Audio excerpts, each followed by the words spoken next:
What if everything you thought you knew about Led Zeppelin II was wrong?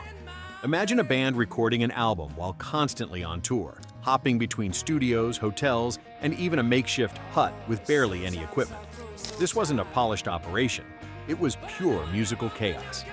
Led Zeppelin II isn't another rock record. It's a blueprint for hard rock, built out of wild jams, late-night experiments, and technical accidents nobody planned. Want to know how Whole Lotta Love ended up with sounds no one could explain? Or why the classic vinyl pressing became one of music's most valuable legends? Who made the call to record in studios that barely had headphones? Which tracks were spliced together from totally different sessions? And what bizarre engineering tricks did Led Zeppelin invent just to get this album finished? Stick around for Led Zeppelin II, 10 outrageous secrets that changed rock forever.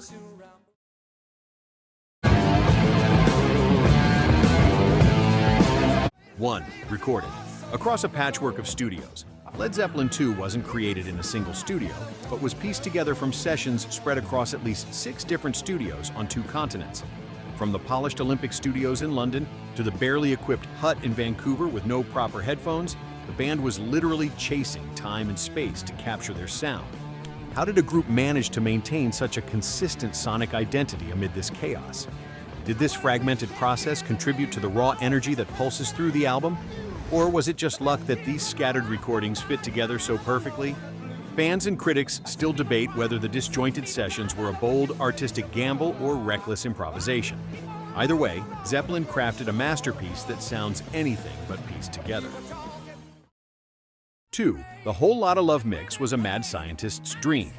The final mix of Whole Lotta Love wasn't just a product of talent, but a wild experiment in sound. Jimmy Page and producer Eddie Kramer literally twisted knobs, spun tape reels, and played with every control they could find, live on the mixing desk, for hours, to create the dizzying stereo panning and explosive effects. The eerie, almost spectral vocal echoes and atmospheric noises weren't all planned. Many were happy accidents left in the final cut. Have you ever wondered what those strange, ghost-like voices in the middle section really are? Some think they were deliberate. Others argue they were spontaneous studio ghosts haunting the tape. How much did chance play a role in defining rock's most iconic riff? The Whole Lotta Love mix is a sonic piece still dissected for secrets decades later. I will take you where what's to be the same. 3. Mixing done in just 2 days on a primitive console. Despite all the magic embedded on Led Zeppelin II, the entire album was mixed in an astonishingly short time, just 2 days, on what engineer Eddie Kramer described as the most primitive console you can imagine. Unlike the modern studios we see today, this rudimentary mixing board had shockingly few controls, forcing Page and Kramer to make lightning-fast decisions. Can you imagine shaping one of rock's most legendary albums with just 2 pan knobs and basic EQ?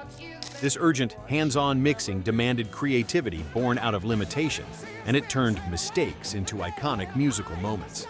What would a modern producer make of this rough-and-ready approach? Perhaps the stripped-down setup helped keep things raw, real, and dangerous. Ain't nothing I can do now. I guess I'll keep on. 4. Guitar solos. Recorded in hallways and odd spaces. When time and space ran out in studios, Jimmy Page got inventive, taking his guitar solos to hallways, stairwells, and random spaces where natural acoustics added depth and vibe. This unconventional recording forced Page to interact with the environment, producing solos with organic feedback, echoes, and unique ambient qualities. Did these impromptu settings inspire performances laced with urgency and emotion? Would those solos have sounded the same if laid down in traditional soundproof booths? It's wild to think that some of rock's most electrifying guitar moments came from cramped corridors rather than famed studios. It's this blend of technical skill and spontaneous creativity that still mesmerizes listeners today.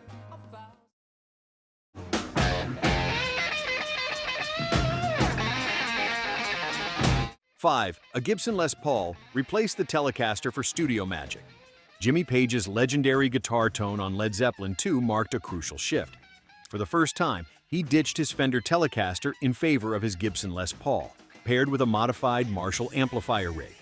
This wasn't just a gear swap. It It was a seismic change that shaped the entire sound of the band. The thicker, richer tone of the Les Paul became the blueprint for heavy rock guitar, influencing generations. But what pushed Page to make the switch right at this moment?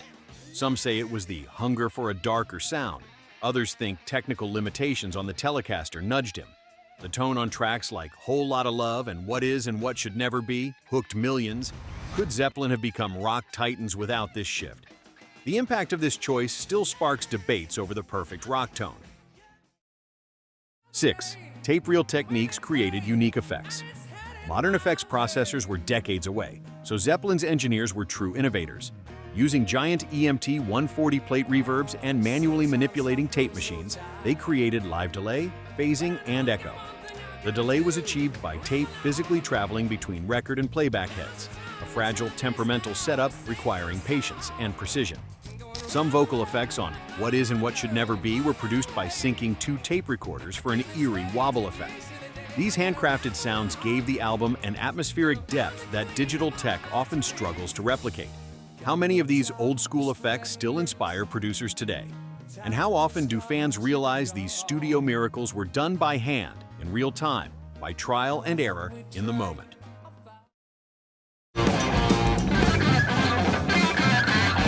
7. Splicing played a big role, and some mistakes remain. Behind the seamless power of Led Zeppelin II lies a patchwork of tape splicing. Songs like Moby Dick were assembled from different takes, sometimes unevenly joined with tape cuts audible to sharp ears. Rather than striving for spotless perfection, the band embraced these imperfections, believing the raw energy made the album authentic. Did this pieced-together approach lead to a more alive sound or hint at a rushed, chaotic process? Some argue it's a hallmark of Zeppelin's genius.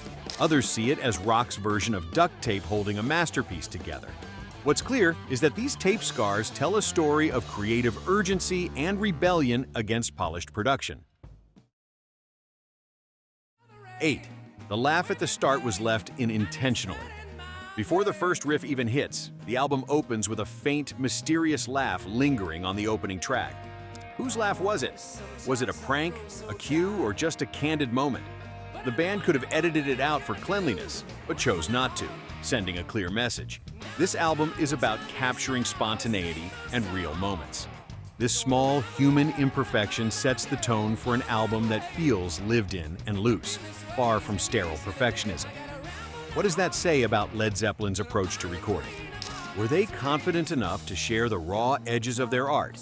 This choice invites listeners to step inside their wild, unpredictable world.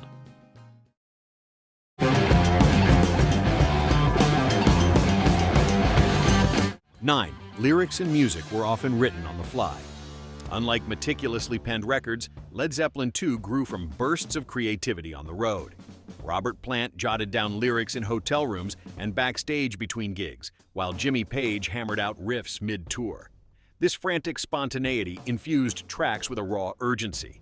Could the hectic writing schedule be why the album feels so alive, like a snapshot of a band riding the edge? Or did it risk a lack of polish?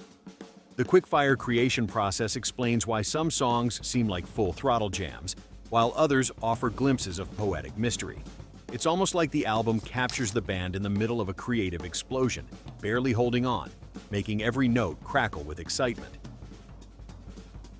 10. The album displaced Beatles and Stones classics on US charts. Upon release, Led Zeppelin II didn't just climb the charts, it demolished the competition.